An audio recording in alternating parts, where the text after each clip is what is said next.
Vou começar a gravar aqui. Bom, boa noite, sejam muito bem-vindas, muito bem-vindos. É com muita satisfação que eu, professora Lúcia de Souza Dantas, coordenadora do Núcleo de Pesquisa e Extensão da Faculdade de São Bento, inicio mais uma aula aberta, projeto em parceria com a Ideia Viva Escola de Cultura. Essa noite nós temos a honra de receber aqui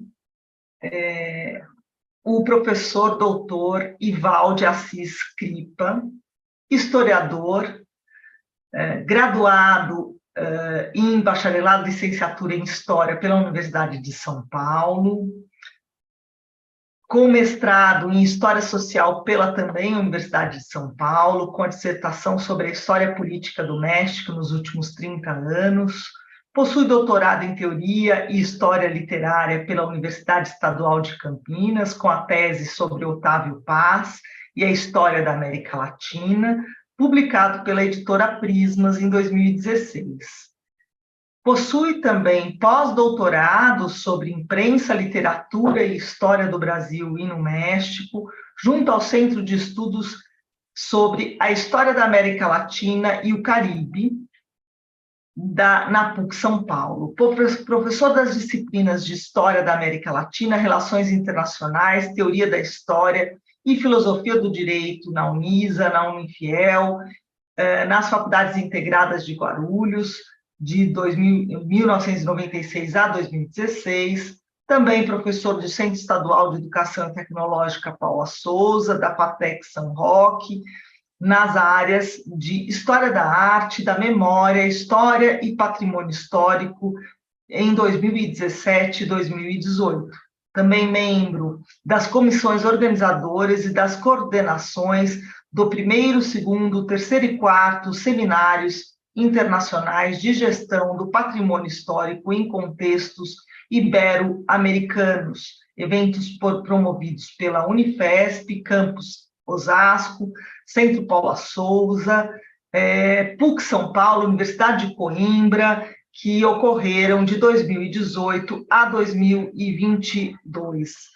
Portanto, é uma grande alegria que a gente recebe aqui o professor doutor Ival, que conosco já vem organizando algumas atividades de extensão, entre elas a Semana Acadêmica da Faculdade de São Bento ano passado, que também teve a participação da PUC e da Universidade de Coimbra, e essa noite nós também teremos, junto com o professor Ival, que convidou o professor doutor Luiz Rodolfo, que está aqui conosco, e é, além de professor, também poeta, e, portanto, ele fará a leitura das poesias da homenageada, né, da personagem objeto da palestra do professor Ival. Então, vocês verão que, em alguns momentos, o professor Luiz Rodolfo participará da aula, interferindo e lendo as poesias. Então, essa palestra tem um elemento especial, ela não é apenas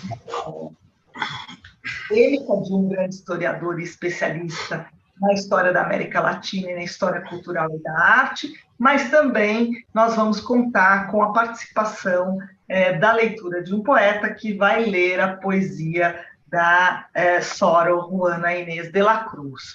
Eu não vou falar dela, porque passo, então, a palavra ao professor Ival, que vai, então, nos brindar com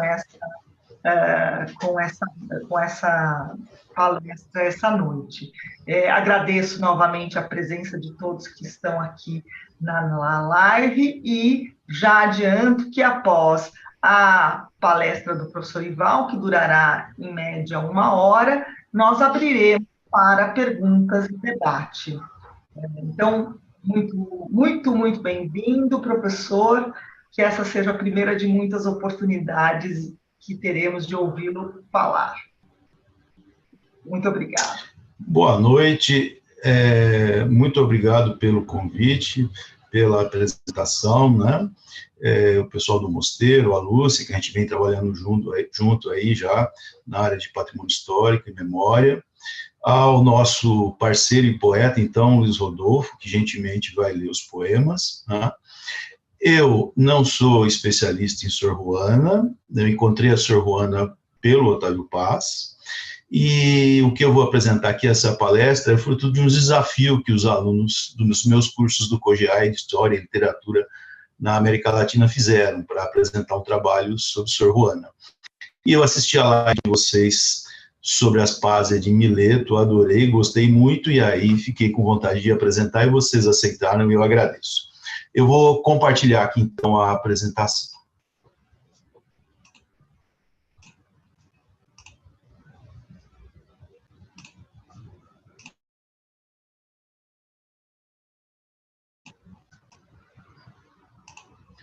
Bom, tudo certinho aí, qualquer coisa você me avisa então, Lúcia, né? Proposta, né? A abordagem que eu vou fazer é a perspectiva da história intelectual, né? Ou da história política intelectual, né? Com ênfase no contexto de produção, na trajetória da própria Sor Juana. Vou pontuar em alguns momentos a trajetória e os poemas, e alguns poemas que a gente pode analisar mais no final, né?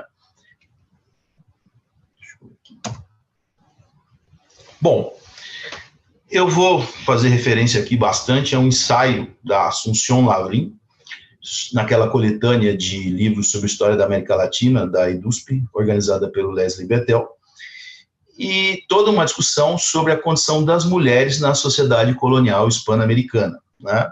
Assunção Lavrin vai afirmar que, a partir de fontes literárias do século XVI, com esse material que ela trabalha, que a educação das mulheres estava voltada para a sua instrução como esposa e como mãe, né? Então, essas normas de conduta, essa instrução das mulheres, né, definia os campos de atividades em que as mulheres poderiam atuar, e eram campos distintos, aquelas áreas de atividade em que os homens poderiam atuar.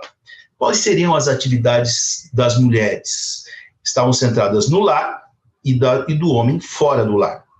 Na casa, as obrigações do homem, como esposo e como pai, não estavam bem delineadas nesse material, nessa literatura produzida de orientação de conduta, vamos falar assim. E já estavam muito bem delineadas as funções da mulher, como esposa e como mãe.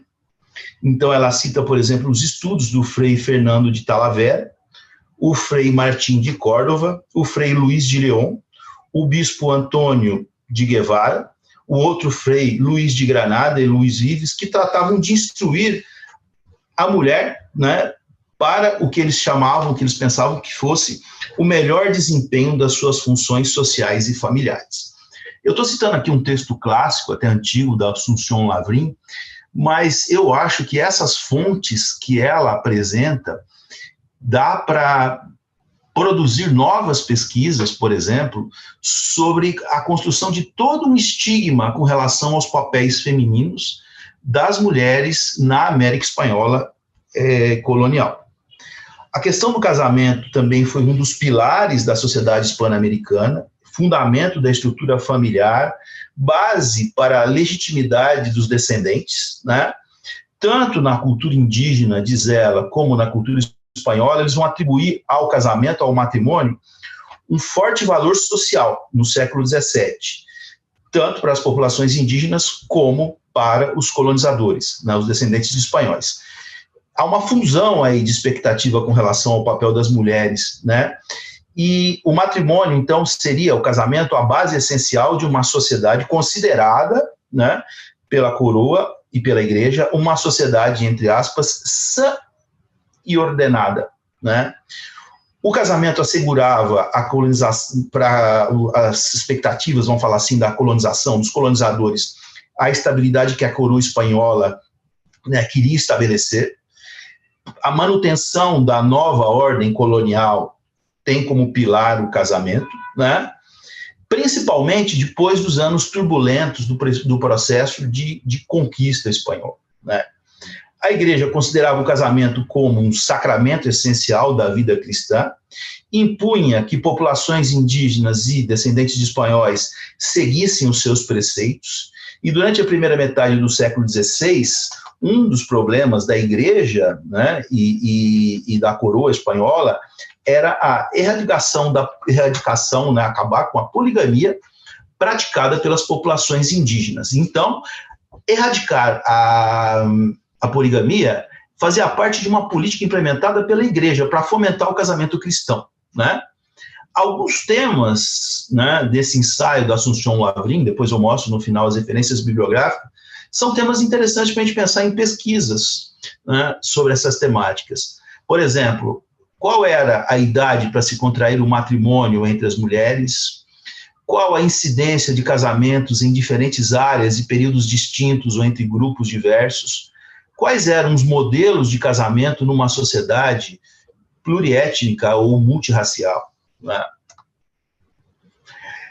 E essa análise que ela faz dos casamentos permite observar algumas tendências gerais. Percebam que eu vou fazer toda uma análise do contexto das mulheres na América Espanhola colonial, vou falar um pouco da vida intelectual das universidades na América Espanhola colonial, e depois, da metade para o final da minha fala, eu vou fechando o foco e estabeleço um nexo de tudo isso que eu estou falando com a própria Sor Juana, né? Então, vamos lá. Algumas tendências. Primeiro, a incidência de matrimônios endogâmicos, casamentos endogâmicos, entre as mulheres indígenas e as de ascendência espanhola foi mais alta que a de outros grupos de mulheres. As mulheres mestiças foram mais dadas a se casarem com homens de origem étnica diversa, possivelmente devido ao fato que estavam debaixo de uma menor pressão social para manter essa, entre aspas, homogeneidade racial. Outra tendência é a incidência mais baixa de casamentos que se deu entre as mulheres negras.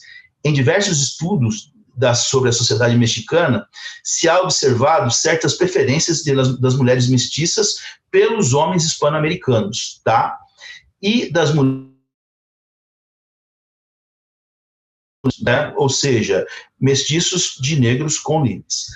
Aqui o termo, né, quando ela está falando México, na verdade, no problema de tradução, o negro aqui seria, na verdade, o indígena, né, e o mestiço, dado que a população negra no México é muito pequena ou quase inexistente. A maior incidência de matrimônios nas zonas rurais e nas zonas urbanas possivelmente é resultado de uma supervisão ou uma pressão social muito maior da igreja e da coroa. Então, esse alto valor, esse reconhecimento social que o casamento tinha, não garantia que ele se estendesse, o casamento, né, na igreja, o casamento católico, com única forma, né, de união, como prática universal. As uniões consensuais, diz ela, que em grande medida dão lugar à mestiçagem, né, são muito numerosas, né, e pela sua própria natureza se faz muito difícil calcular a magnitude exata desse fenômeno social. A pobreza generalizada, um clero numericamente insuficiente, a aceitação de costumes sociais que alentaram relações extramatrimoniais, contribuíram, então, para a gente entender melhor esse tipo de união. A coroa, na verdade, e a igreja não conseguiam impor completamente seus cânones em favor do casamento. Tanto que no final do século XVIII, o casamento torna-se uma nova preocupação da coroa. Em 1776, Carlos III promulgou uma pragmática real que regulava as práticas matrimoniais da classe alta. A lei estipulava que os filhos menores de 25 anos, no caso dos homens, e as de 23 anos, no caso das mulheres, para poder contrair o matrimônio, tinham que pedir e obter o consentimento dos seus pais. Essa legislação vai favorecer os conflitos entre pais e filhos, nos casos em que havia uma certa desconformidade sobre a escolha dos cônjuges. E fontes documentais contêm cartas de filhos e filhas tratando de conseguir a aprovação de seus pais, no caso de pleitos, tentando prevenir alguns enlaces matrimoniais, ou protestando pela oposição dos seus pais ao casamento, da escolha deles. O Estado, no período colonial, tinha poderes reguladores sobre o indivíduo, buscava criar e manter uma estrutura social específica, e a forma mais completa do controle do casamento era exercida sobre os casamentos entre militares. Para contrair matrimônio, os oficiais necessitavam da aprovação dos seus superiores e da permissão real. Isso representou um esforço encaminhado a conservar esse espírito de corpo da elite militar, já que essas regulamentações proibiam, né, o matrimônio em, digamos assim, camadas diferentes, entre estratos diferentes dessa sociedade. Devido a esse caráter coesivo do corpo militar, poucos foram os indivíduos que lograram desafiar essa forma de controle social.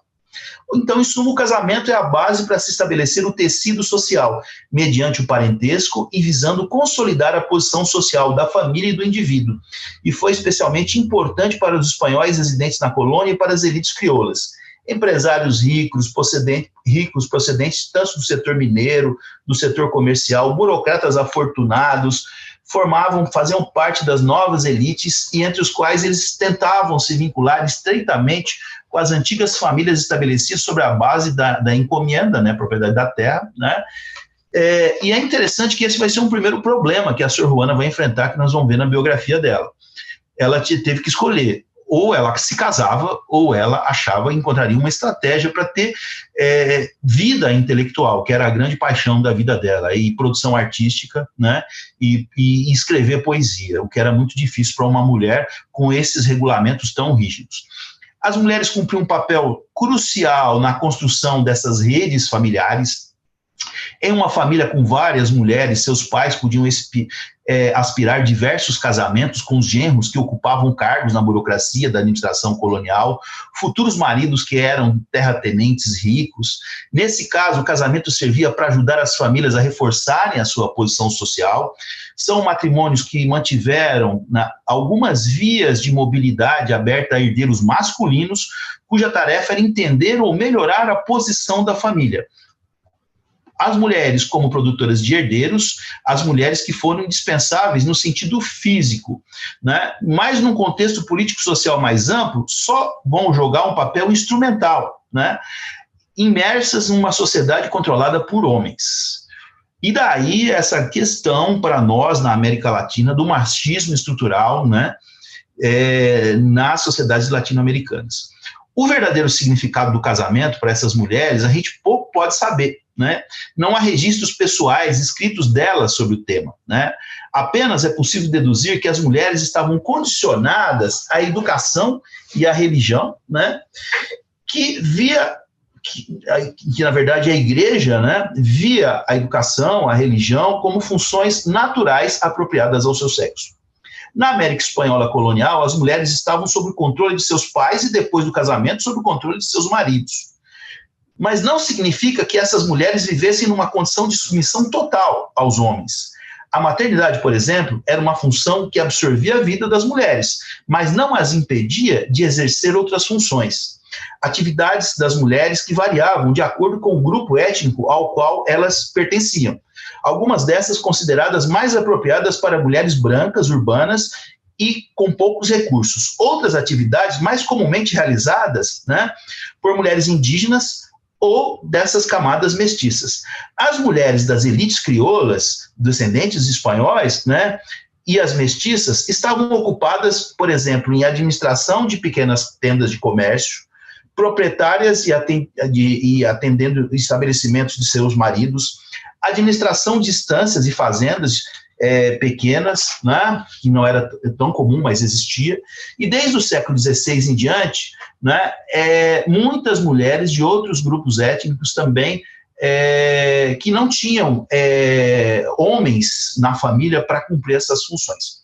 As mulheres das classes baixas, com alguns recursos, se dedicavam a atividades bancárias informalmente, emprestavam dinheiro em pequenas quantidades, produziam cerâmica para venda, sabiam preparar bebidas, tais como o pulque e a titia, e vendiam essas bebidas. Mulheres pobres também se dedicavam a preparar comidas para a venda nas ruas e nos mercados. E as mulheres das classes baixas também administravam as padarias e trabalhavam em fábricas de cera e tabaco. Esse trabalhar por conta pressupunha um maior prestígio social que o serviço doméstico remunerado. O trabalho em fábricas, né, as costureiras, professoras, eram considerados trabalhos superiores aos trabalhos das vendedoras dos mercados, né?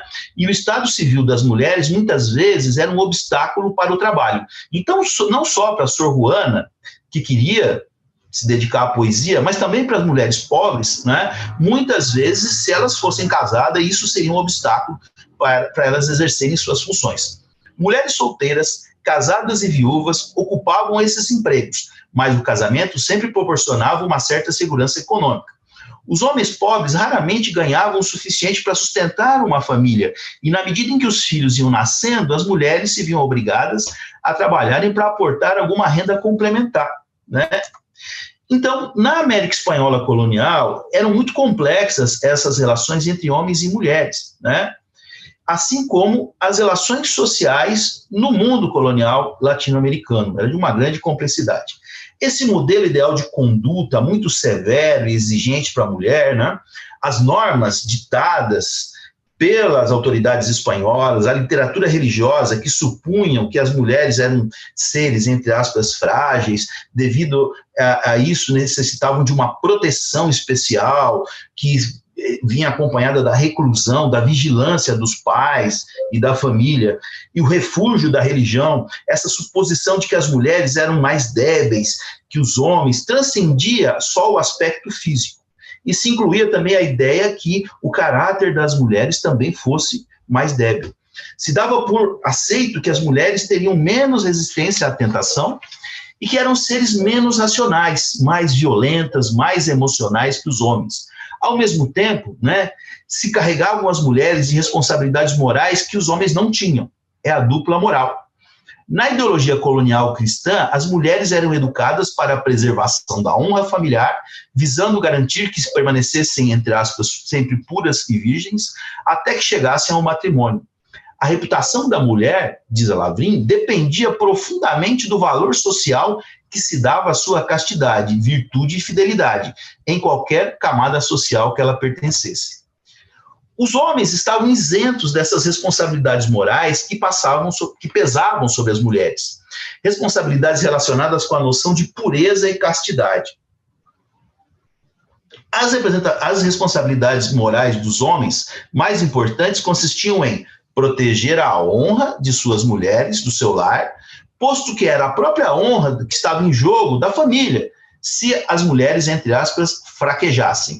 Nesse sentido, homens e mulheres estavam entrelaçados na importante tarefa de proteger mutuamente o que seria a honra da família.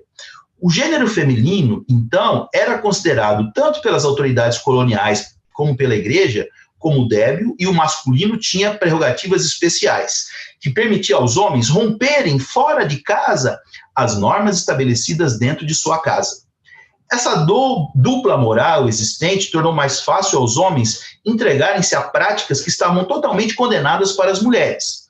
Um homem podia manter uma concubina e, ao mesmo tempo, conservar sua posição social, enquanto que o adultério era a pior ofensa pessoal e social que uma mulher podia cometer. Na América Espanhola, as vantagens sexuais que os homens da classe dominante desfrutavam eram realçadas pela disponibilidade de inumeráveis mulheres indígenas, né, livres ou escravas, que eram vistas como menos, entre aspas, menos respeitáveis, as mais atentamente vigiadas mulheres da classe alta. A violência pessoal dos homens contra mulheres foi frequente ao longo do período colonial. O uso da violência física contra as mulheres era aceita como uma prerrogativa dos homens. A violência física só era condenada se fosse visivelmente prejudicial à saúde das mulheres. Muitas mulheres que tentavam divorciar-se alegavam abusos físicos como as causas principais da separação e, assim, estavam obrigadas a apresentar testemunhos e provar os contínuos maus tratos. Se o maltrato não era excessivo, entre aspas, raramente era considerado causa do divórcio. No entanto, espancar uma mulher, golpear uma mulher constantemente só acarretava ao homem uma leve sentença carcerária. Parece que eu já vi essa história, né, em algum país da América Latina do tempo presente. Durante a conquista espanhola, o estupro de mulheres era frequentemente denunciado, mas raramente punido. Todavia, com essa gradual, então, normatização colonial, o estupro passa a ser considerado suscetível de condenação ao trabalho forçado e ao exílio. A sedução, que eu interpretaria aqui, né, o crime de sedução como assédio, também foi classificada como crime, ainda que menor, se comparado com a violação forçada. Para provar a sedução, a mulher tinha que estabelecer e provar o rechaço e a involuntariedade dela, de forma que, e o problema é que muitas mulheres também acusavam seus amantes ou noivos de sedução para também conseguir formalizar o matrimônio. A população feminina era composta, em sua maioria, por escravas, mulheres pobres, livres, brancas ou mestiças, ou aqui semi-escravas, na verdade, no México, né? As autoridades religiosas e da administração colonial exigiam que essas mulheres tivessem algum conhecimento, ao menos rudimentar, dos princípios do catolicismo, com ênfase nessa preservação da honra e nos modelos femininos de conduta. Apenas uma minoria de mulheres recebiam educação formal e elementar na arte de ler e escrever, latim para aquelas que iam se tornar monjas, instrução musical e vocal para as monjas. As jovens recebiam essa educação fora ou em casa, nos conventos e nas escolas. Essas jovens pertenciam a uma elite socioeconômica. É mais certo que, né, no início do período colonial e no final do século XVIII, as escolas públicas e privadas começaram a se propagar, abrindo, digamos, oportunidades para mulheres de outras classes sociais, né? A criação das universidades espanholas, então eu saio aqui um pouco da questão do contexto, né, da situação das mulheres e falo um pouco da vida intelectual na América Espanhola pré-colonial. Então, a criação das universidades espanholas, os colégios de educação superior, foi inicialmente uma iniciativa das ordens mendicantes, sancionado já em 1538. O Colégio São Tomás de Aquino, dos dominicanos de Santo Domingo, foi transformado em universidade. Em 1551, foi fundada a Universidade de São Marcos, em Lima. Em 1553, a Universidade Real Pontifícia da Cidade do México. E havia uma universidade dominicana, agostiniana e jesuíta, mas os jesuítas obtiveram supremacia, né? E o modelo de universidade para a América Espanhola era a Universidade de Salamanca. Na universidade havia discriminação mais do tipo social e de gênero do que de cor. Somente podiam estudar com espanhóis os indígenas considerados nobres, pertencentes aos grupos mais altos, mais poderosos entre as populações indígenas, das populações pré-colombianas. Os mestiços e mestiças de origem negra, indígena, em branca, em outros lugares, não no México. As mulheres, populações consideradas plebeus, estavam excluídos do acesso à educação. Essas universidades eram administradas por um reitor eleito pelos professores e pelos estudantes considerados mais adiantados e aplicados, reunidos no mesmo claustro, que seria um colégio eleitoral. Aqui eu estou trabalhando com outro ensaio do Jacques Lafaye sobre a vida cultural e intelectual na América Latina colonial, nessa mesma coleção do Betel, né, que ele organiza. Então, segundo Lafaye, há um estrito controle pelo Conselho Real das Índias para a concessão dos títulos acadêmicos durante a eleição dos professores e sobre as regras de funcionamento das aulas. O Jacques Lafaye cita documentos do Conselho Real das Índias que relatam problemas com os professores da Universidade de Lima. Os professores tiravam férias ilimitadas e outros professores que começavam suas aulas tão tarde que davam somente um quarto de suas aulas.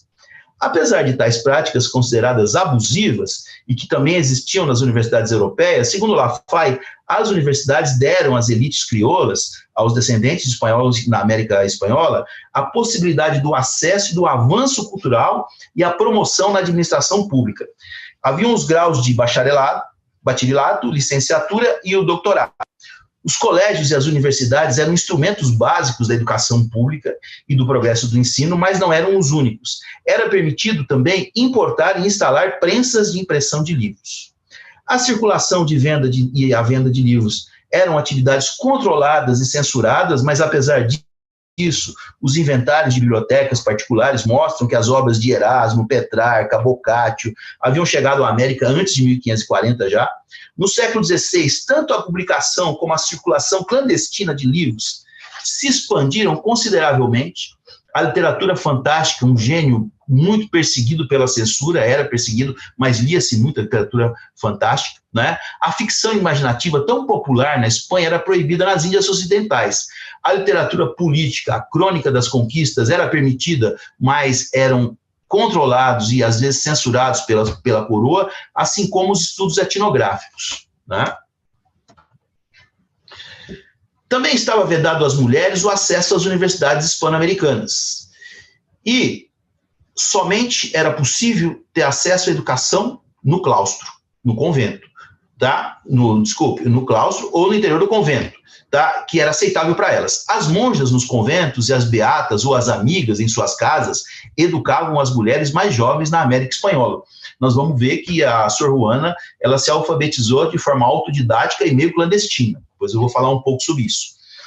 Uma minoria de mulheres em todas as colônias escreviam bem, liam livros e inclusive produziam obras literárias. Seus esforços literários não receberam uma publicidade adequada devido que foram escritos para audiências muito reduzidas e não rivalizavam com as obras mais, digamos assim, perfeccionadas e polidas de autores masculinos. Também houveram mulheres laicas que adquiriram reputação como escritoras. A maioria delas escritoras do período colonial, porém, foram monjas, tá?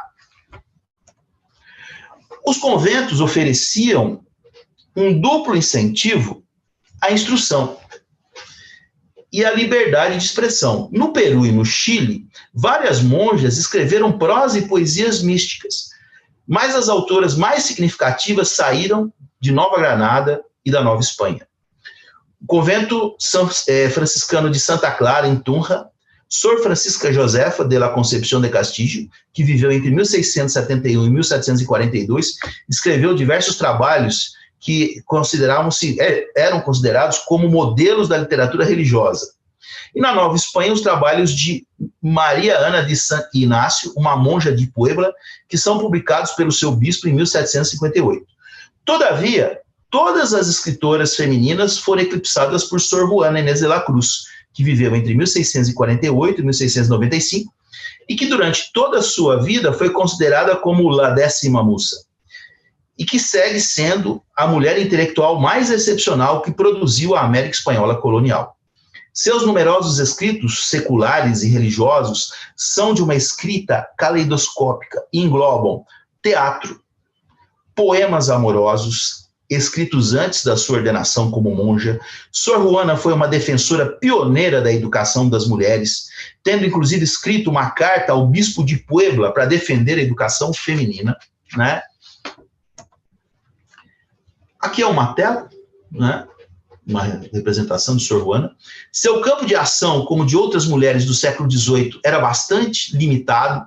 Ela era obrigada a seguir muitas convenções da época. Ela se retirou a um convento à idade de 21 anos. Em suas próprias palavras, tomou o hábito, né, resolveu ser monja, não por não ter interesse no matrimônio, nem no mundo, mas, na realidade, ela diz o seguinte, desculpe, ela se tornou monja porque não tinha interesse em se casar nessas condições, com esse modelo de casamento, era muito complicado realmente, e ela ela se enclausurou. Só que ela se enclausura, mas ela não renuncia à comunicação com o mundo. E esse foi o período mais produtivo da sua vida, tá? Que tinha, inclusive, a atenção e a adulação de um público devoto. Ela se correspondia com gente da América Latina todinha e da Europa. A vida no convento lhe ofereceu um meio adequado para alcançar, né, o ápice intelectual que poucas outras mulheres jamais puderam sonhar. E aqui eu estou trabalhando com a biografia do Otávio Paz, que ele faz dela, no seu livro sobre Sor Juana, e o Otávio Paz fala que a sua poesia cortesã, produzida durante o vice-reinado do Conde de Galve, cumpre a mesma função social que a escrita cumpria em outros vice-reinados. A escrita é um ritual político, uma alegoria das relações ideais entre os senhores e os seus vassalos. Sor Juana se apoiava no palácio, né, e nas relações que ela tinha, né, com a corte do vice-reinado da Nova Espanha, a proximidade que ela tinha do vice-rei e da vice-rainha, vai firmando uma posição no convento e conserva a sua independência frente a outras monjas, graças ao quê? Ao prestígio e à influência que lhe otorgavam seus poemas. E, com esse prestígio que ela tinha, ela pôde defender-se das invejas, das mesquinharias, das intrigas do convento, tá? Em nosso tempo, diz Otávio Paz, tempo presente, né? Os professores universitários ou se dedicam às outras atividades de mesma índole, né? Então, um professor, um poeta se torna um professor universitário, um poeta pode escrever na imprensa, hoje em dia o poeta pode, né, participar, divulgar o seu trabalho na internet, e o que acontece, né? Segundo o Paz, os poemas cortesãos de Sor Juana foram seus artigos, suas conferências, suas aulas na universidade. O poder de escrever aquilo que sua fantasia, sua inspiração e seu capricho ditavam. Mas não foi um caminho fácil, segundo o Paz. Ela não tinha suporte familiar, não tinha muitos recursos, não tinha uma posição social favorável, era uma moça perdida no mundo e depois perdida na confusão de uma comunidade monástica. Nunca esteve em seu verdadeiro lugar, que lhe corresponderia. Sempre foi considerada uma intrusa, uma estranha, tanto na corte como no convento, essa desubicação dela, né? Os poemas mais expressivos de sua personalidade, tais como O Primeiro Sonho, podem ser lidos como uma confissão cifrada de uma alma errante, e o seu tema é o voo e a queda. Você pode ler esse poema, Luiz Rodolfo, por favor? Claro, com prazer. Piramidal, funesta desta terra, nascida da sombra, ao céu enviava dos fúteis obeliscos ponta altiva, elevar-se querendo as estrelas. Porém, suas luzes belas, libertas sempre, rutilantes, a tenebrosa guerra, e com negros vapores a intimava, a pavorosa sombra fugitiva. Com altivo voo e um canto, pelo ouvido mal, e ainda pior, pela alma admitido, envergonhada, nictemne espreita dos sagrados portais dos frontispícios, mesmo das clarabóias eminentes. É um trecho. Muito obrigado, gostei bastante. Primeiro Sonho. Tá. Obrigado. Durante 20 anos, então, Sor Juana conta com apoio e proteção de todos os vice-reis. Foi confidente e amiga das vice-rainhas. Seus admiradores lhe escreviam de Madrid, Sevilha, Lima, Quito. Era famosa na Espanha, na América do Sul e no México. Converteu seu locutório do convento em um tipo de salão, onde, diz Paz, entre taças de chocolate, biscoitos e frutas, falava de literatura e de teologia, se recitavam poemas e se faziam e desfaziam reputações. Miguel Cabrera viveu entre 1695 e 1768, foi um artista respeitado na época em que pintou o retrato de Sor Juana de la Cruz. O bacharel José de Arguro e Loiasa, um dos 19 coristas da catedral, contratados em 1647, contratado como maestro de capela, gozou da distinção de ser o colaborador mais assíduo que frequentava o locutório no convento da 10ª Musa, da Sor Juana de Inês de la Cruz. E ele adaptou a sua poesia para a música. Muitos instrumentos mencionados nos versos de Sor Juana apareceram nas pinturas de seus contemporâneos mexicanos.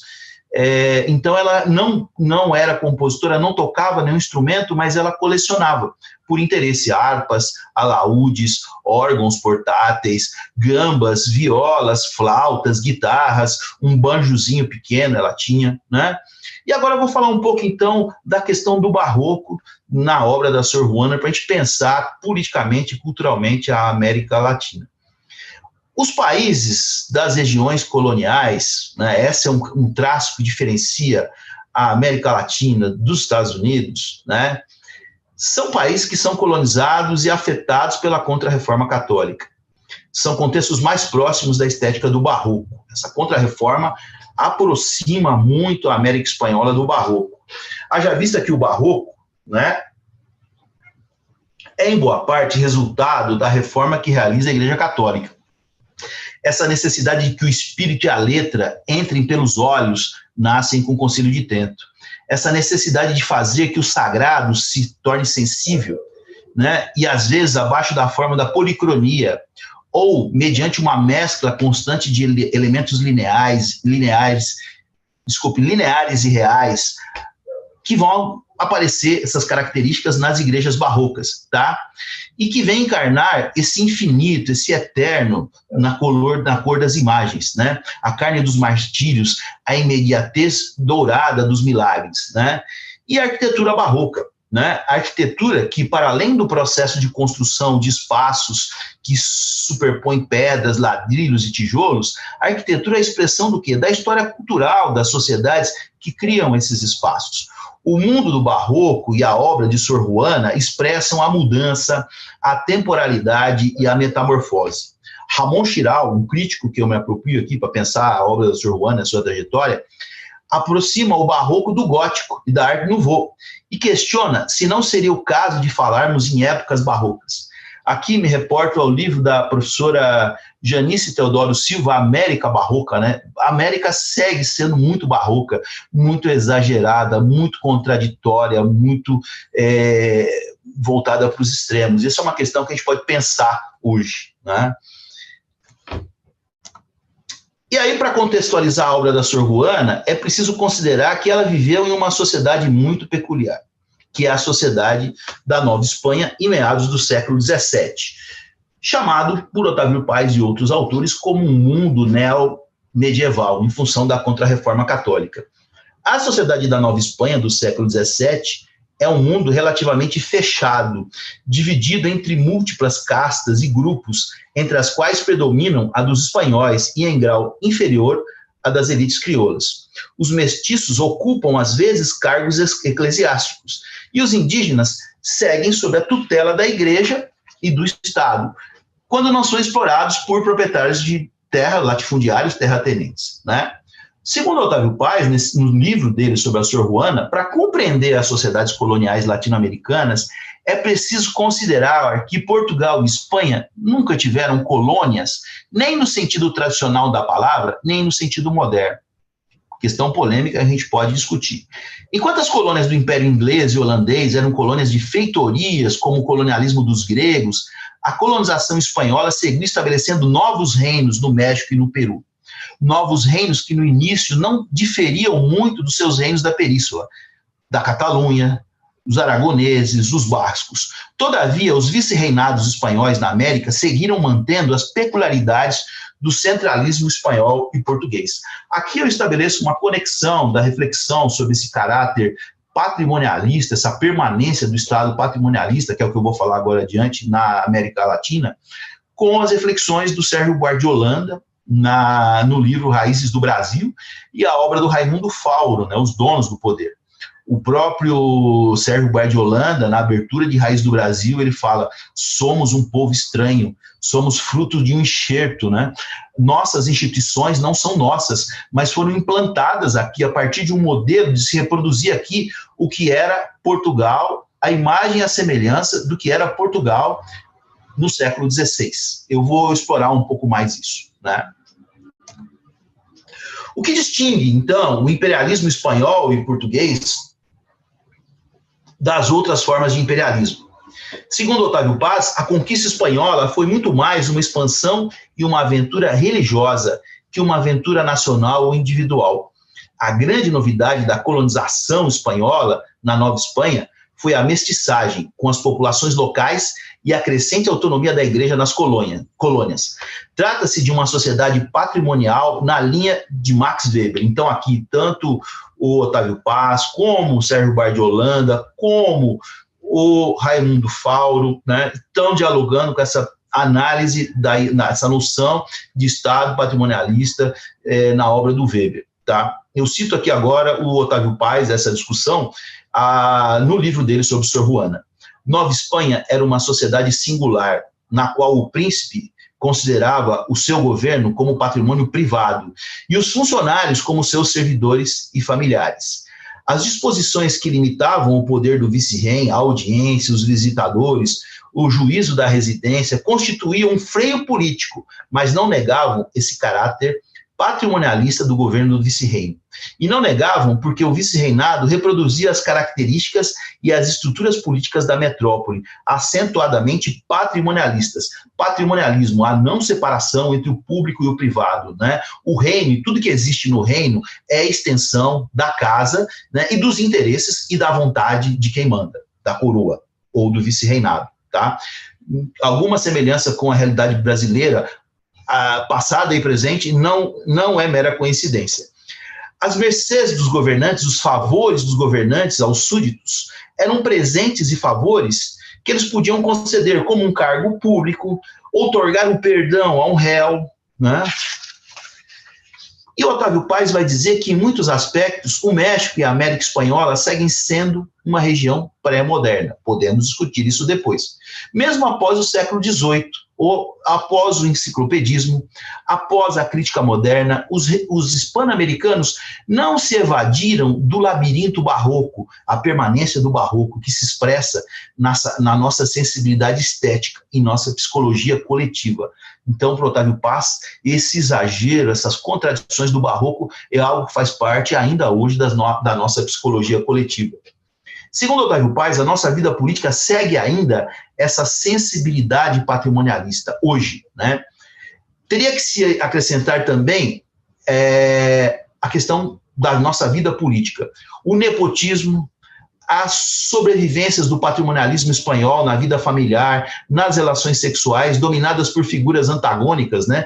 Então, seriam tipos ideais entre os homens, né? O patriarca, o parrendeiro, que seria o festeiro, o boêmio, a mãe. No entanto, nem tudo foi negativo nessa herança ibérica. A outra cara incompleta e bárbara da modernidade de nossas classes acomodadas e de nossos intelectuais, entre aspas, progressistas, o lado positivo, o lado bom é a cultura popular. Graças ao tradicionalismo do povo, não somos simples caricaturas das nações avançadas. Então, como o Sérgio Buarque, ele fala que o implante, entre aspas, não deu certo. Gerou uma outra coisa, é a originalidade da cópia. Nós não somos uma reprodução, né, do que é a sociedade ibérica, que é o que Portugal e Espanha queria. Sobre as particularidades da história cultural latino-americana, é preciso considerar o tema da mestiçagem. Durante a colonização da Nova Espanha, a mestiçagem foi uma consequência do estímulo ao sincretismo por parte dos jesuítas e o seu esforço em ver nas populações autóctones seres como uma alma, cristãos irmãos. Os jesuítas viam nas crenças indígenas vislumbres de um pré-cristianismo. A Nova Espanha era uma sociedade próspera, culta, inovadora, que sucumbiu ao mais grave dos perigos, o de constituir-se uma sociedade fechada. Otávio Paz aborda a formação cultural e mestiça do México como uma espécie de otredade. Otredade é o outro, né? É o diferente, mas é também otredade, é outro tempo, né? O outro da colonização espanhola. Nesse ponto, né, então, alguns autores falam que essa ênfase nesse outro da colonização espanhola é um professor mexicano chamado Javier Ledesma, aponta conexões entre a crítica do Otávio Paz, por exemplo, e a crítica pós-colonial, né? A Nova Espanha é uma sociedade... Não, falei isso, desculpa. Mary Louise Pratt, por exemplo, afirma que, como Otávio Paz, um autor latino-americano, eu tenho vários exemplos aqui, quando ele se localiza epistemologicamente nessa zona de contato entre culturas, né, como faz Otávio Paz, quando o autor se localiza naquilo que o ensaísta Fernando Ortiz chama de uma transculturação, que está na obra do Angel Rama, por exemplo, mas quem cunhou esse termo foi Fernando Ortiz, né? Ele desafia esses modelos simplistas de difusão e interpretação da história cultural latino-americana. Enquanto povos periféricos e dominados não podem facilmente controlar tudo o que emana dos centros decisórios, eles de fato determinam em graus variáveis o que vão absorver e com qual finalidade. Quer se trate de objetos materiais, máscaras de esquizo usadas por zapatistas, né, o moderno e o antigo, para poderem ser vistos, símbolos, santos católicos adotados por religiões indígenas, né, ou africanas e afro-brasileiras. A transculturação é inevitável, está na natureza do colonialismo que a colônia jamais possa reproduzir a pátria-mãe. Nós não somos uma reprodução, a imagem e a semelhança da pátria-mãe, entre aspas, dos colonizadores, porque nós somos mestiços, porque houve essa transculturação, tá? Ninguém controla muito totalmente esses signos. Agora, vou fechando um pouco a perspectiva e vou discutir, né, como é que a Sor Juana viveu, sobreviveu e formou sua personalidade num ambiente sofisticado em termos de criação cultural e literária.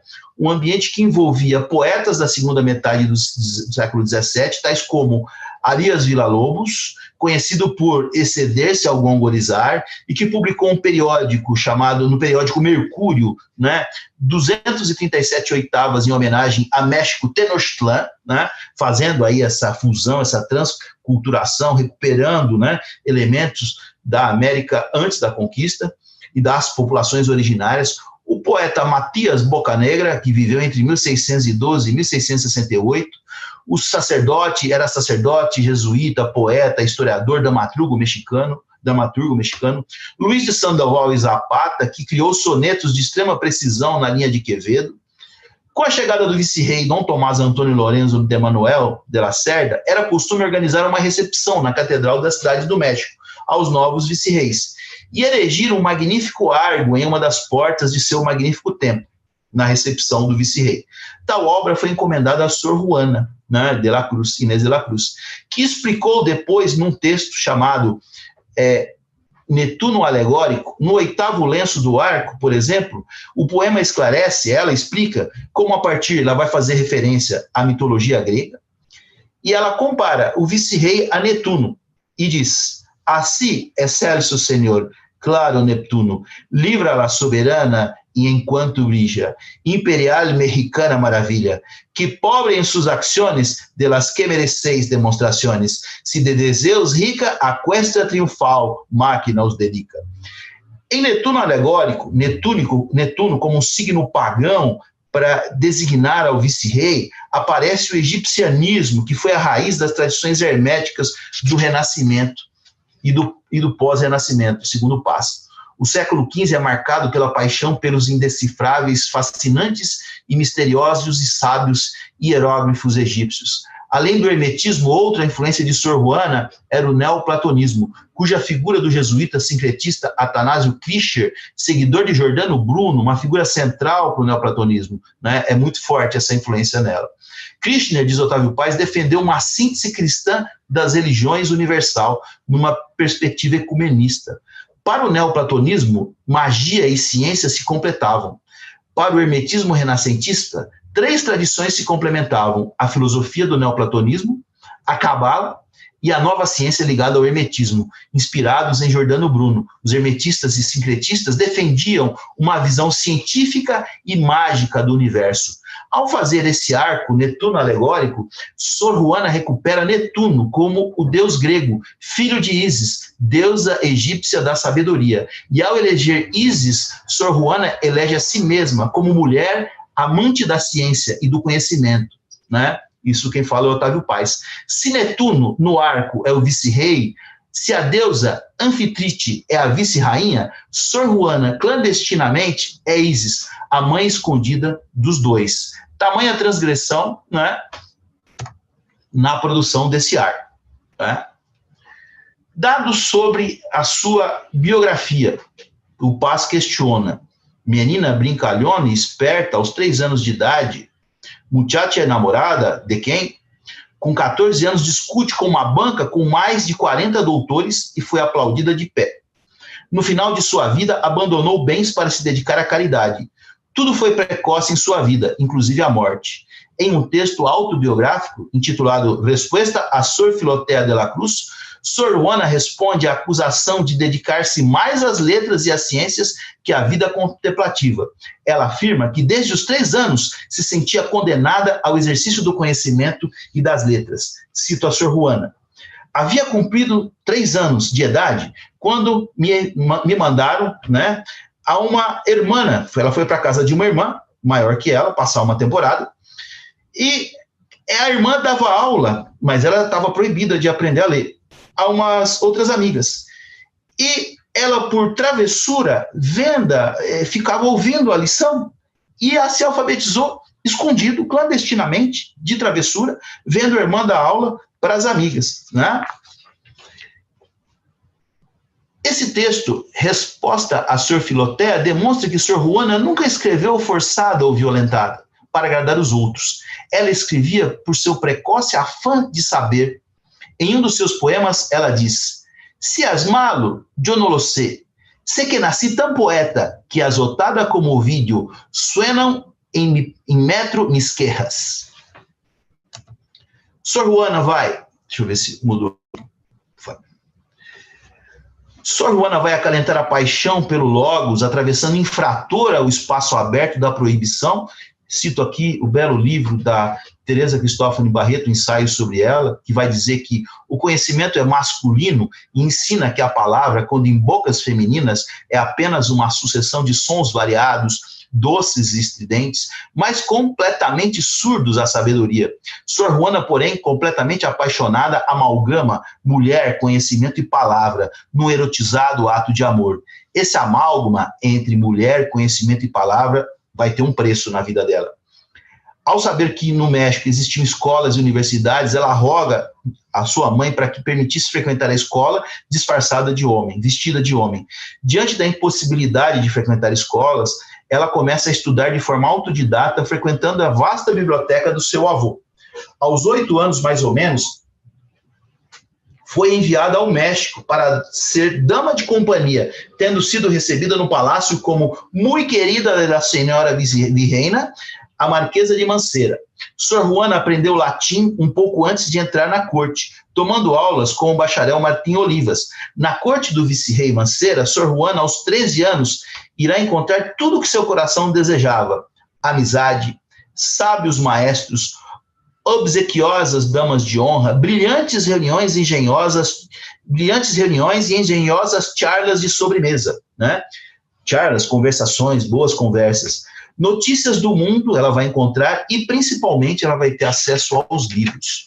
O vice-rei de Mancera se sentia atraído por essa jovem inteligente e sensível e organizou, quando ela tinha 17 anos, uma espécie de arguição em uma banca com 40 doutores, filósofos, poetas, historiadores, teólogos e mestres das artes. Sor Juana foi aplaudida de pé. A arguição, ela demonstrava saber mais do que a própria banca. Tudo apontava para uma carreira literária, mas não se sabe se ela não quis ou não pôde seguir em frente. Em 1667, ela foi para o convento das Carmelitas Descalças, cuja disciplina era muito rigorosa, e no ano seguinte para o convento das Irmãs Jerônimas, né, no qual irá passar o resto de sua vida. Os dados desse período sobre a sua vida são poucos. Existe a hipótese de que a principal parte de seus poemas amorosos foi redigida durante a sua vida na corte, e que seu feminismo vai arrancar nessa época, né? Existem polêmicas sobre seus amores reais ou imaginários no período em que ela viveu na corte. O que importa é que durante esse período ela escreveu os seus principais poemas de amor em língua castelhana, em espanhol. Banca do Santo Ofício não pôde acusá-la. Eu peço para o Luiz Rodolfo ler aqui para nós, gentilmente, esse outro poema, né? O anterior, pode ser, o Perseguir-me, pode ser o da tradução da Vera Mascarenhas de Campos. Em Perseguir-me, mundo... Pode, que é melhor. Anterior a esse. Perfeito. Em perseguir-me, mundo, que interessas? Em que te ofendo, quando só intento por belezas em meu entendimento, não meu entendimento nas belezas? Eu não amo tesouros nem riquezas, e assim há sempre mais contentamento em muito riquezas pôr no pensamento que pôr meu pensamento nas riquezas. Não estimo a formosura que vencida é despojo mundano das idades, nem riqueza me agrada fementida, vendo como melhor e por verdades consumir as vaidades desta vida e consumir a vida nas vaidades. Muito obrigado. Eu estouro um pouco o tempo, mas já estou terminando, né? O fragmento do poema mais citado sobre a hipótese do amor de Sor Juana pela vice-rainha é o seguinte, aqui eu vou ler em espanhol mesmo, obrigado, Luiz Rodolfo. Eu adoro a Lise, pero não pretendo que Lise corresponda a mi fineza, pois se juzgo possível sua belleza, a su decoro y mi aprehensión ofendo. No emprender solamente es lo que me emprendo, pues sé que a merecer tanta grandeza, ningún mérito basta, y es simpleza obrar contra lo mismo que yo entiendo. Como cosa concibo tan sagrada, su beldad que no quiere mi osadía, a la esperanza dar ni aún leve entrada. Pues cediendo a la suya mi alegría, por no llegarla a ver mal empleada, aún pienso que sintiera ver-la minha. Né? O amor para Sor Juana é uma tentativa fracassada de conciliar os opostos. Haja vista que não existe uma explicação racional para o amor. Né? O amor é inexplicável. Para ela, o galanteio ou o carinho não se confundem com o amor. O amor é um sentimento que funciona como uma dialética natural, em que os ciúmes provam a existência do amor. Hay celos, luego hay amor. Hay amor, logo habrá celos. Tem ciúmes, existe amor. Tem amor, logo existirá ciúmes. Se os ciúmes explica o amor, isso dá um caráter dramático ao amor, e essa relação da presença e da ausência. Em todos os seus poemas de amor, há uma constante dialética entre a presença e a ausência. Aí o próximo poema, Mi Rei, disse el vassalo, pode ser, Luiz Rodolfo? Meu rei, diz o vassalo. Se você não te... Minha prisão, diz o prisioneiro. E o escravo mais humilde, sem agravos, chama o proprietário de seu dono. Então, quando eu mesma te chamo, eu não pretendo que julguem que eres minha, e sim que eu somente quero ser tua. Muito obrigado. Para a tradição literária a qual Sor Juana pertence, a dos trovadores de Provença e Occitania, a tradição de Dante, né, o amor só existe quando não se realiza, tornando-se um constante sonho e fantasia, como a espada de Tristão colocada entre os corpos desnudos dele e de Isolda, símbolo de um amor que não se realiza para se realizar. Na tradição trovadoresca, o amor real é um amor desgraçado e a marca do amor que não se esquece é o amor que não se realiza, mantendo-se vivo na memória. Amor que se mantém vivo num apagamento do que não se apaga, uma ausência que é a presença na união de opostos, memória do ouvido para chegar a ser. Né? Se Sor Juana afirma que ela foi para o convento porque estava negada para o matrimônio, essa renúncia à vida por falta de vocação seria uma renúncia ao feminino? Questiona Otávio Paz. Ou um ataque ao masculino, como propõem equivocadamente, né, alguns autores? Para ele, não. Sor Juana defende as mulheres e foi feminista porque era mulher. O feminismo de Sor Juana é, antes de tudo, a defesa da igualdade de capacidades, tanto emocionais como intelectuais. Cito o poema satírico-filosófico de Sor Juana, né? Hombres necios, que acusais? No poema, ela faz uma crítica da dupla moral masculina dos homens que estimulam o comportamento sexual feminino que eles mesmos censuram. Por favor, esse poema também. Perfeito. Tradução também da Vera Mascarenhas de Campos. Homens nécios, que acusais a uma mulher sem razão, sem ver que sois a ocasião do mesmo que lhe culpais. Se com ânsia sem igual solicitais seu desdém, por que quereis que obrem bem, se a vós incitais ao mal? Combateis sua resistência e logo, com gravidade, dizeis que foi leviandade o que fez tal diligência. Parecer que todo o ardor de vosso ser sem razão, ao petis que vê o papão e logo lhe tem temor. Quereis, com presunção nécia, achar essa que buscais para a pretendida Thaís e na possessão Lucrécia. E segue o poema relativamente longo. Muito obrigado. Segundo a Teresa Cristófani Barreto, né, o estereótipo feminino passa pelas lentes masculinas. Ao olhar-se no espelho, a mulher vê uma falsificação de seu reflexo, que o outro pintor para ela e a fez aderir. Mas as distorções são recíprocas. O homem, por sua vez, Não vislumbra seu claro reflexo ao mirar-se no espelho. Ele vê a imagem que a mulher lhe proporciona, o dobro do seu tamanho natural. Não são os espelhos que deturpam, diz ela, mas as tortuosas relações entre os sexos que deturpam. A imagem do eu passa sempre pelo outro. O outro é simulacro do eu. São espelhos borgianos, diz ela, que copiam a ficção das coisas. Aqui ela está citando o conto do Borges, La Joven Noche. Somente a alma desperta do poeta, da poeta, pode ser vista, pode amar e ser amada. É a dialética do conhecer, fé e vontade barroca de fé. Conflitos entre a razão e o coração. Esses conflitos se expressam no último verso do primeiro sonho, para uma alma desperta. Essa dialética do conhecer se expressa na obra de Sor Juana, como realidade e carência, na medida em que a razão é incapaz de revelar a totalidade do ser.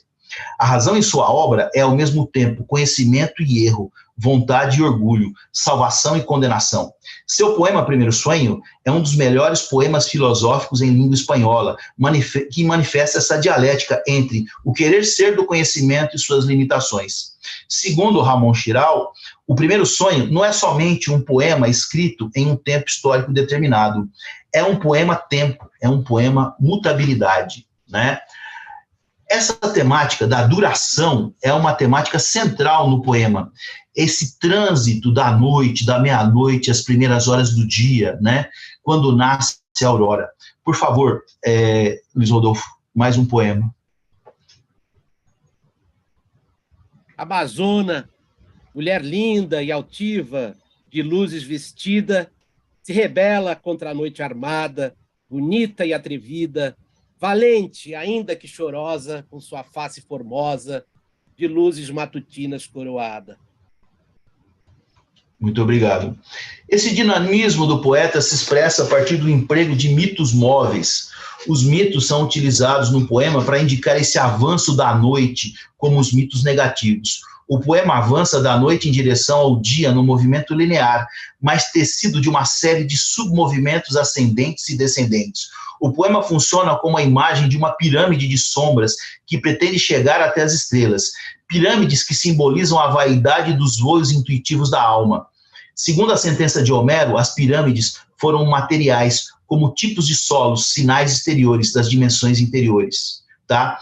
A hipótese do Ramon Chiral, eu já estou quase terminando, como se fosse um pecado, Sor Juana confessa um desenfreado desejo de saber.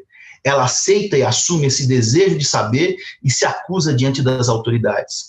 Ela pede para não ser castigada publicamente, desejando que seu saber permaneça hermético, e declara que o silêncio sobre sua obra seria mais frutífero que o escárnio, perseguida pela Inquisição.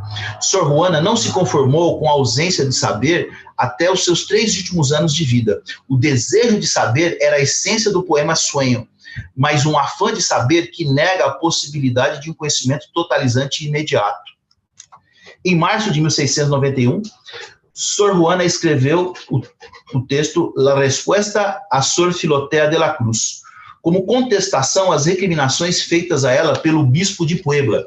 O texto foi escrito sob o pseudônimo de Sor Filotea de la Cruz e não foi publicado até 1700.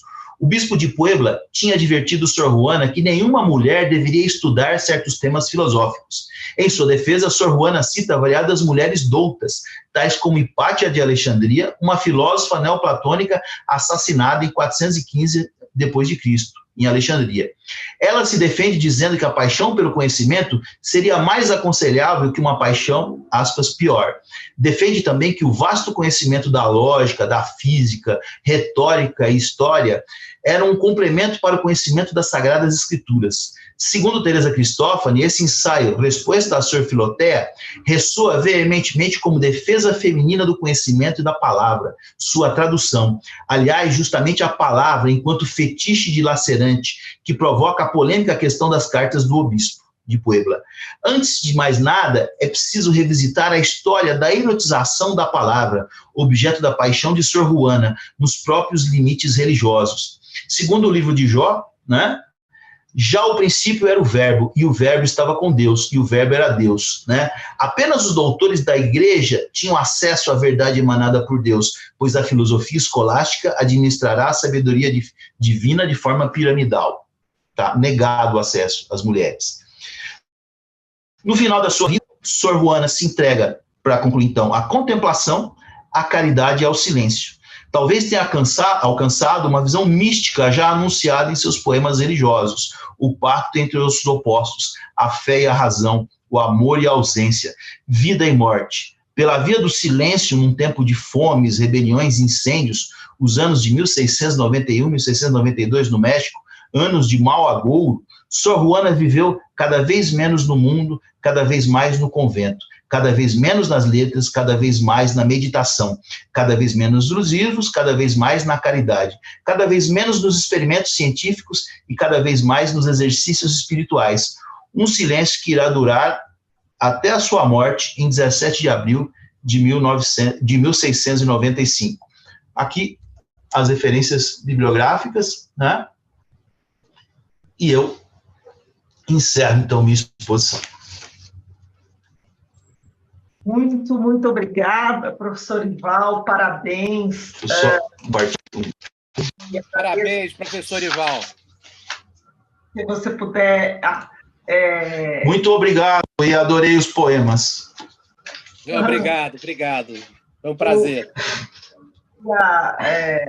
Agradecer a sua palestra e a sua generosa ideia de trazer para nós aqui a história e a obra dessa mulher extraordinária, né? Quer dizer, que muito nos permite pensar não apenas sobre o lugar e a posição da mulher nos ídolos do século XVII e nas Américas, mas também essa íntima relação entre filosofia, religião, filosofia e arte, né, que ela muitas vezes expõe. Eu achei muito inspirado o final da sua apresentação e nos faz um pouco pensar o que é esse retorno que ela faz, ou esse caminho à meditação e à vida religiosa, e essas conexões possíveis. Eu tenho a agradecer, gostaria também de agradecer ao professor Luiz Rodolfo, que é o diretor da Ideia Viva, nosso parceiro que leu os poemas, e gostaria de, enfim, abrir para vocês dois, acho que o Rodolfo tem também algo a dizer, gostaria, não sei, enfim, e também, professor Ival, não sei se o senhor quer, enfim, fazer algum comentário. Aqui temos várias pessoas assistindo, que assistiram durante todo esse momento, fizeram alguns comentários, depois eu posso ler, eu vou fazer um print aqui da tela também para você, depois você pode ler, várias pessoas cumprimentando, agradecendo a possibilidade de escutá-lo, de revê-lo, enfim. Eu gostaria, então, de passar primeiro para o professor Ival, depois para o professor Luiz Rodolfo, e também contar àqueles que estão nos assistindo, se quiserem fazer alguma questão ou fazer algum comentário que eu leia aqui, por favor, sintam-se à vontade para escrever no chat do YouTube, que eu posso ler em voz alta. Muito bem, foi uma satisfação para mim. A Sor Juana, acho que vocês podem perceber, é uma paixão antiga, já é uma poeta, uma personagem que me inquieta há muitos anos. Eu recomendo o filme de uma diretora argentina chamada Bamberg. O primeiro nome dela eu esqueci, mas está disponível no YouTube, chama Jo, la Pior de Todas, que é um filme bem interessante sobre a vida dela, né? Adorei a ouvir os poemas dela lidos pelo Luiz Rodolfo, né? E como eu disse para o Luiz Rodolfo, a gente pensou nessa live, inclusive, como uma homenagem à obra e à trajetória da Sor Juana, e eu estou à disposição para perguntas, questionamentos, debates que vocês tiverem. Muito obrigado pelo convite.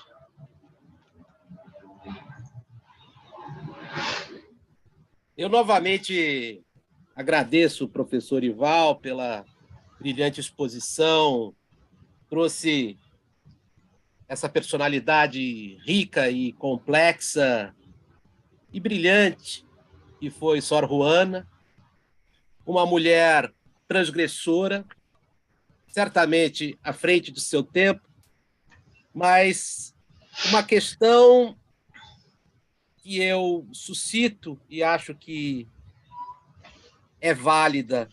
Naquela polêmica com o bispo que a perseguia, né? Quando, inclusive, existe o uso, né, da Filoteia como pseudônimo, ou mesmo como a quem se dirige, né? Essa é uma questão.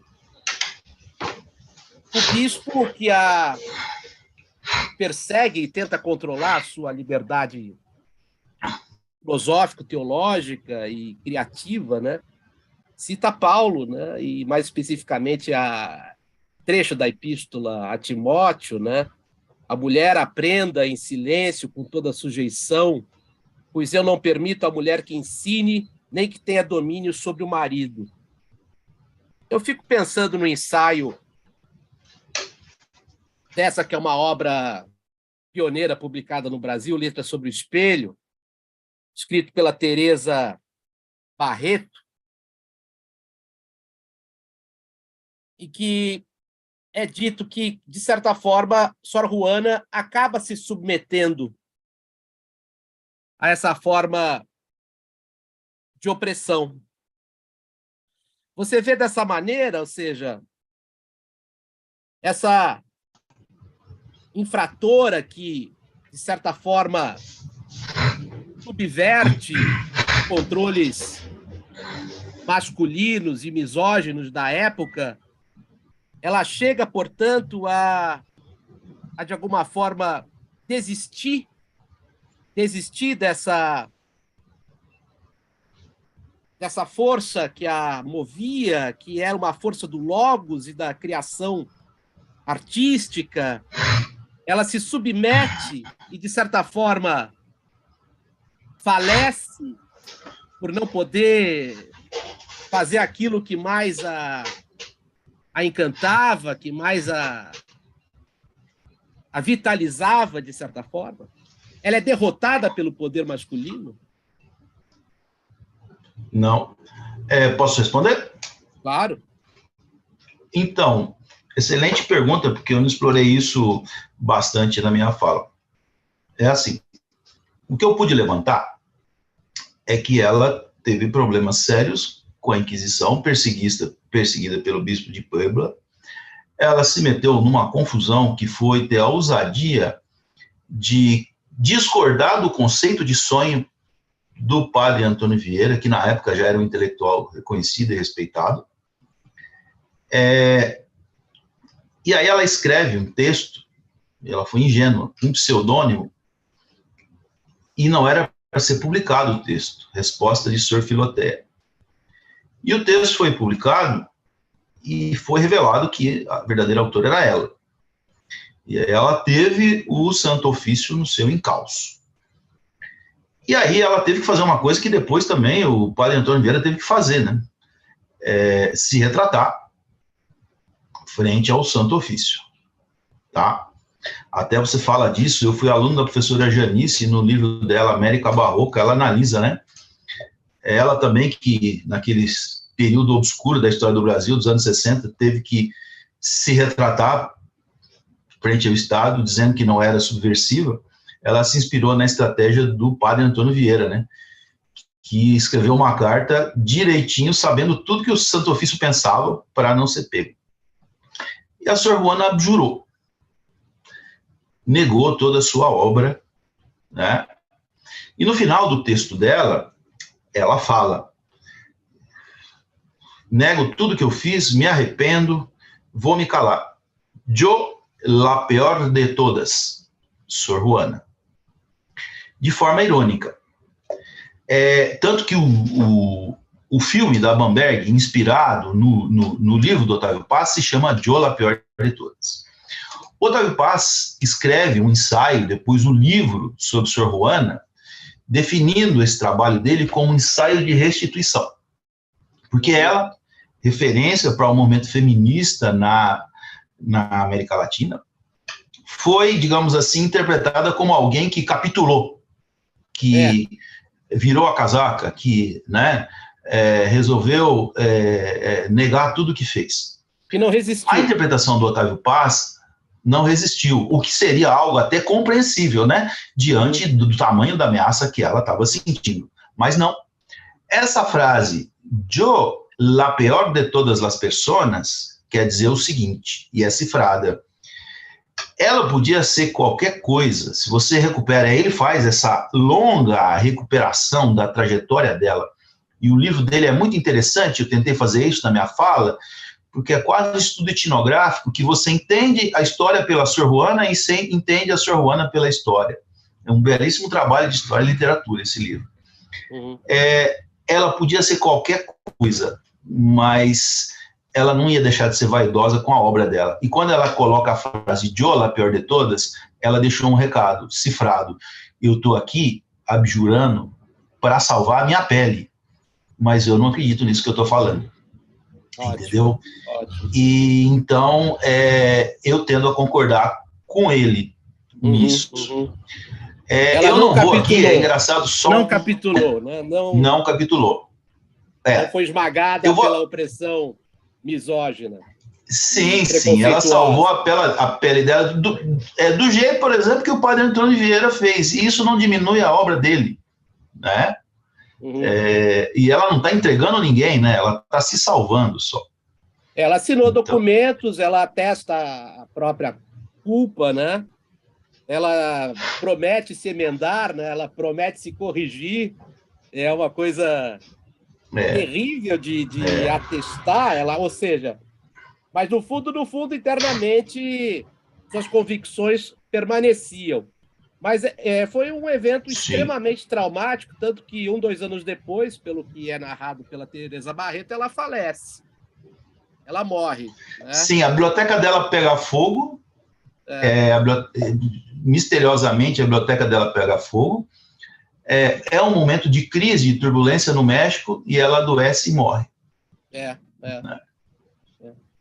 Tem uma passagem desse texto da Teresa Barreto que eu acho muito esclarecedora, muito interessante. Primeiro, pela associação que ela faz a Lilith da palavra da Sor Juana, né? A palavra carrega a magia violadora de Lilith. Para ser calada, deve sofrer um esvaziamento ritual, como ela sofreu. Sor Juana, acalentando sua paixão pelo Logos, atravessa, infratora, o espaço aberto da proibição. Caminha altiva, ignorando todos os avisos. Em praça pública, ela realiza a comunhão de 3 instâncias biblicamente incompatíveis: mulher, conhecimento e palavra.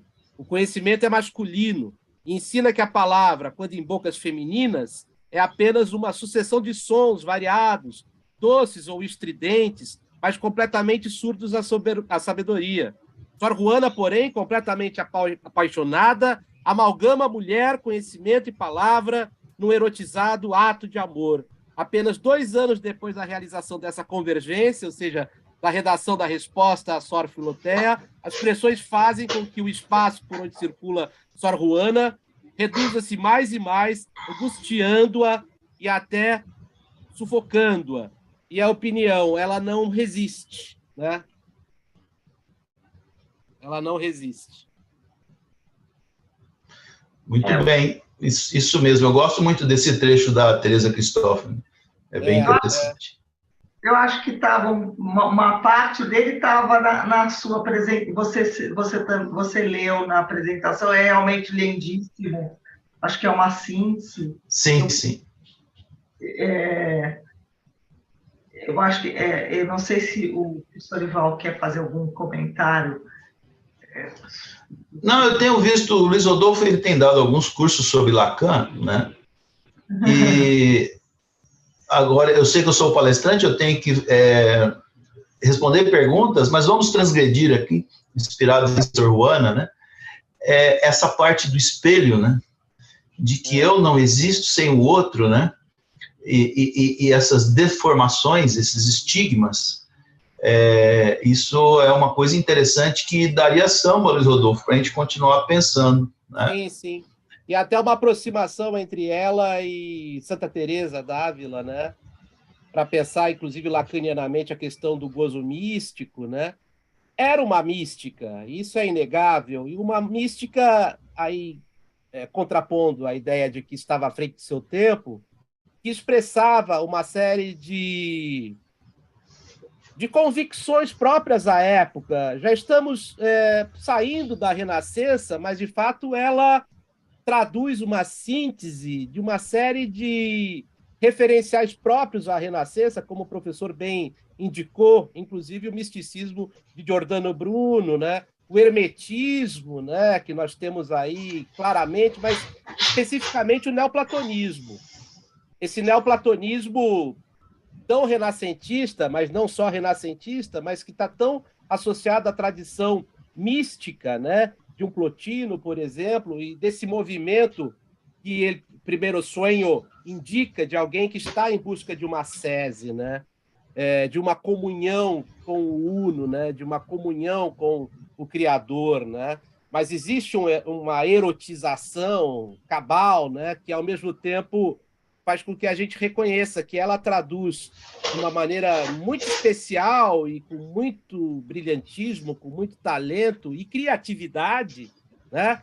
Essa junção entre o amor agápico e o amor erótico, mas o amor erótico na sua feição, por vezes também carnal, né? Mas também num sentido de um amor que contempla o belo e visa atingir o bem supremo, né?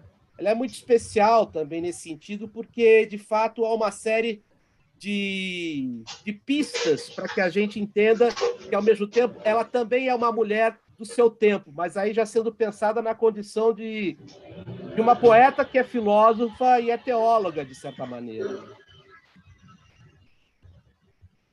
E aí uma outra provocação, né?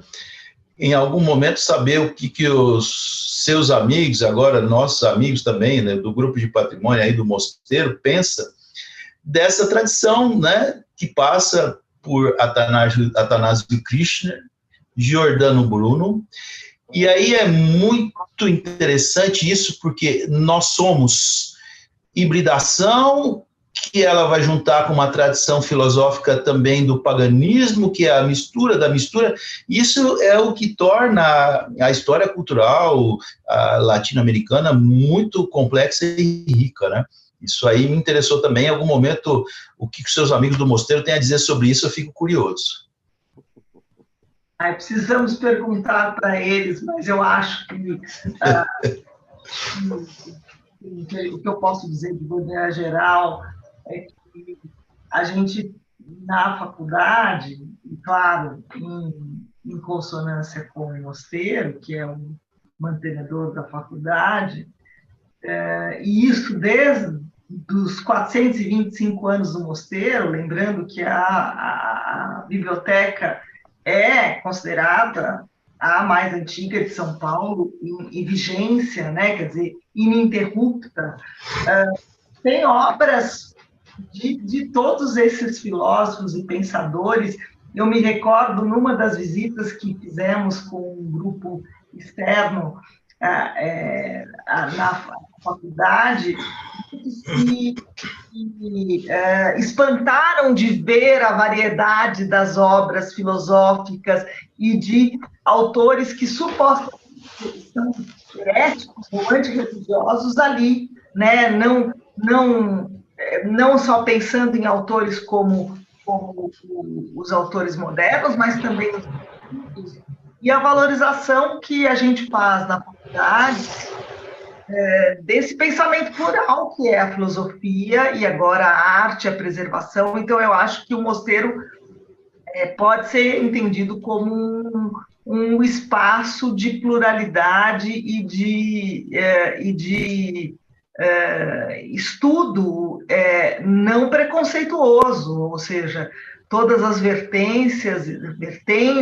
É claro que há, obviamente, um interesse maior pela patrística e por outros estudos, também do grupo de pesquisa da Sacra, que eu coordeno, mas isso em nenhum momento exclui as pesquisas e os pensadores que, em menor ou maior grau, entram em confronto, até porque o contraditório faz parte do filosofar, né? E eu acho que, nesse sentido, o Mosteiro é bastante pujante, enfim, bastante, um ambiente muito saudável e fértil de pesquisa nesse sentido. Em que pese, é claro, que a formação religiosa segue uma doutrina, segue premissas e liturgias, né? Mas uma coisa não exclui a outra. Eu acho que isso que é o interessante. E talvez o que me chamou a atenção aí, falando um pouco da minha experiência, claro que eu não sou religiosa, nem nunca tive nenhum tipo de pretensão nesse sentido,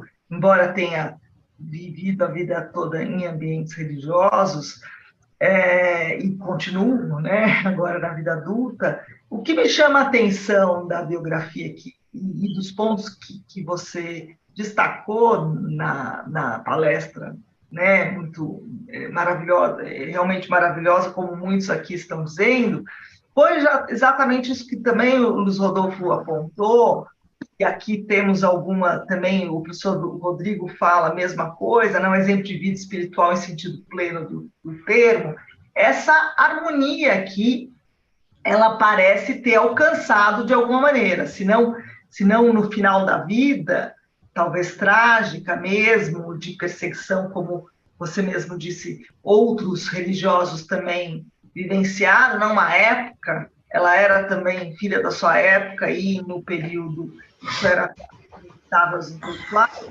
mas mesmo assim ela conseguiu, de alguma maneira, conjugar esses três caminhos, o caminho artístico, intelectual e o religioso, que nem sempre andam em harmonia. Acho que a poesia dela, pelo menos, ela chega a esse aspecto, né? E antes de eu passar a palavra para vocês, eu queria dar um pouco espaço para alguns elogios que você tem recebido aqui de alunos e outras pessoas que disseram aqui no chat, né, que aula maravilhosa, diz Márcia Alves, o Diego Santos tem uma aula com o Ival, ele sempre arrasa nas suas explicações, Silvana Borges, apresentação maravilhosa, e Rodrigo, como eu já citei, né, extraordinária mulher, um exemplo de vida espiritual, maravilhosa, parabéns, maravilhosa apresentação, e assim por diante. Nós temos, depois eu fiz alguns prints do chat, depois te mando, dos elogios, né? Acho que, enfim, de novo, só tenho a agradecer a oportunidade e a sua escolha muito feliz de trazer essa personagem poetisa, intelectual e religiosa, né? Não sei se passo de novo a palavra depois para o Rodolfo, já aqui a apresentação, depois para vocês de novo. Eu fico muito feliz sempre em ter notícia dos meus alunos e ex-alunos, né? Muita gente interessante, dando aula, fazendo pesquisa por aí, o que me deixa muito feliz, essa é a felicidade do professor. E a verdade, agradeço a eles, né? Que essas inquietações todas aqui, esse texto surgiu de uma provocação de uma aluna. Eu sempre quis escrever algo sobre Sor Juana, nunca tinha tido coragem, mas são essas provocações e essa oportunidade de pensar junto com eles, né, que me leva a fazer essas coisas. Fico muito feliz que tenha dado certo, que vocês tenham gostado, né? Muito obrigado, foi uma experiência muito boa mesmo. Um abraço para todo mundo. Tem muitos outros que escreveram aqui, depois, para não me alongar muito, depois eu passo para você, mas tenho certeza que devem ser ex-alunos ou alunos seus, e é muito gratificante de fato. Que legal, muito obrigado, um abraço para todo mundo. Você quer falar alguma coisa, Luiz Rodolfo? Eu fico, claro, sempre desconcertado quando eu leio o primeiro Sonho, né? Porque, como disse o Otávio Paz, é uma obra moderna, num certo sentido, né? Então, me interessa muito também esse caráter da poesia da Sor Juana, que é uma poesia barroca, ao mesmo tempo permeada de referências não apenas europeias, mas também locais, e até que ponto, de fato, ela não antecipou recursos poético-literários em que o sonho se afirma como uma forma de conhecimento, né? O próprio Otávio Paz, ele afirma que sonhar é conhecer, né? E que primeiro sonho vai coincidir com algumas das preocupações da poesia moderna. Então, isso realmente me instiga e me chama muito a atenção, porque é um texto que desconcerta profundamente, né? E ao mesmo tempo, essa questão que o professor Ival também colocou, né? De uma concepção de sonho que destoa da concepção de sonho do Vieira. Mas a questão é essa. O que incomoda na autoridade o sonho, entende? Por que a autoridade se incomoda tanto com o ato de sonhar? Porque o sonho é transgressor, porque o sonho ultrapassa limites, porque o sonho, inclusive, vai expressar uma forma de conhecimento noturno e não diurno, né? Qual é o incômodo com este sonho de Sor Juana? Isso também me chama muito a atenção. Olha, eu te agradeço que você acabou de me responder uma pergunta que eu estava me fazendo. Eu estou participando de um grupo de discussão, perdi a última reunião, mas que é Direito e Literatura, é uma professora lá da PUC de Minas, não sei se ela está assistindo, a professora Lúcia Pimenta, e nós estamos discutindo Jacques Derrida, a gramatologia. E a crítica do Derrida a essa tradição moderna, logo-falo-fonocentrista, né? Sim, sim. E a Sor Juana, com essa síntese... Não é Lacan, hein? Não é Lacan.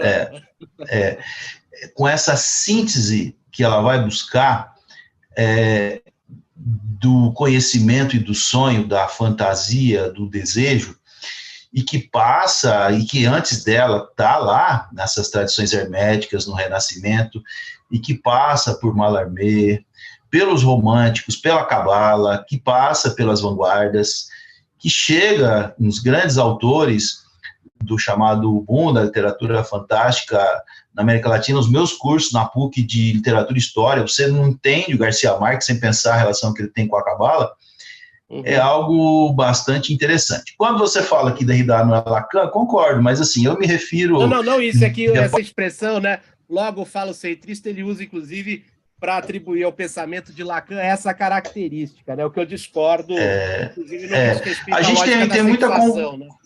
A gente tem muita confusão com relação à desconstrução, né?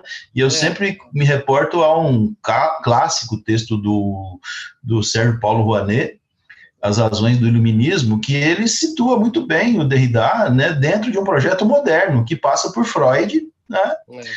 Depois, se você quiser, eu te passo essa referência, e por Marx, inclusive, né? Sim. E aí que eu situo essas coisas. Talvez um texto atualmente um pouco esquecido.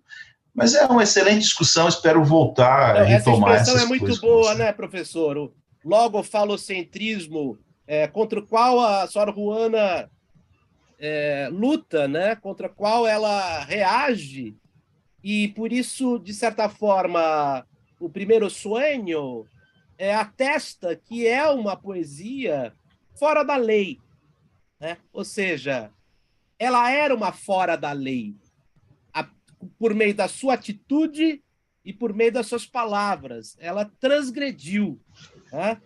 Ela foi além do que se admitia, inclusive Paulo, nessa epístola que julgo que não é propriamente de Paulo, até porque ela destoa de boa parte, né, dos ensinamentos, né, daquilo que Paulo de Tarso expressou em outras epístolas, né? Muito bem. Mas eu passaria aqui a boa parte da noite conversando sobre isso. Gostei muito. Muito obrigado. Eu agradeço. Infelizmente tenho que finalizar, já passamos da hora, mas foi acho que uma brilhante noite. Aqui temos também Vera Braga parabenizando, e Márcia Miguel, Amanda Brito, Elisinha, Alessandra Siegel, uma série de outras pessoas que deixaram aqui seus comentários, fora as outras que assistiram, que não puderam comentar. Então, eu agradeço muitíssimo a disponibilidade, a generosidade do professor doutor Ivalde Assis Cripa, que veio aqui nessa noite hoje nos brindar com essa brilhante palestra sobre essa mulher extraordinária. Acho muito oportuno, muito feliz de fecharmos e trazermos aí uma complementaridade com a palestra também, que aconteceu algum tempo antes aqui também, da professora doutora Maria Aparecida de Oliveira Silva, que também hoje nos honra sua presença, sobre Aspásia de Mileto. Acho que são mulheres extraordinárias que, como diz o professor Luiz Rodolfo, enfim, quebraram regras, né, e ousaram. Acho que elas são exemplos e me agrada muito poder proporcionar e trazer aqui nesse espaço esse tipo de reflexão, que essa seja que a gente continue discutindo essas questões, poesia, filosofia, história, arte, enfim, e que eu convido já novamente o professor Ival, como também professora Maria Aparecida, professor Rodrigo, professor Silvana, tantos outros aqui, que podem vir aqui e nós, uma outra hora, a gente faz uma mesa redonda, um debate grande, para que cada um traga aí uma personagem, uma ideia. O Rodolfo pode pensar também numa programação bem interessante. E voltamos também, claro, a gente começou esse tema com a palestra do professor Luiz Rodolfo sobre os amores, né, que foi continuada no curso no São Bento, que terminou essa segunda, e acho que a gente termina o semestre, então, a palestra do professor Ival, palestra de encerramento do projeto Aulas Abertas, né, que é uma parceria da Faculdade São Bento com a Ideia Viva Escola de Cultura. Eu tenho um prazer muito grande de poder, enfim, coordenar esse projeto junto com o professor Luiz Rodolfo e proporcionar esse tipo de debate. Lembrando que a palestra fica disponível no canal de YouTube da Faculdade de São Bento e também no canal de YouTube da Ideia Viva. E, novamente, agradeço a todos e principalmente os professores que vieram debater, o professor Luiz Rodolfo leu as poesias e, claro, o professor Ival, que trouxe essa brilhante reflexão. Muito obrigada. Muito obrigado, uma honra encerrar. Um abraço. Muito obrigado. Muito obrigado, professor. Tchau, tchau. Parabéns. Só um minutinho. Obrigado.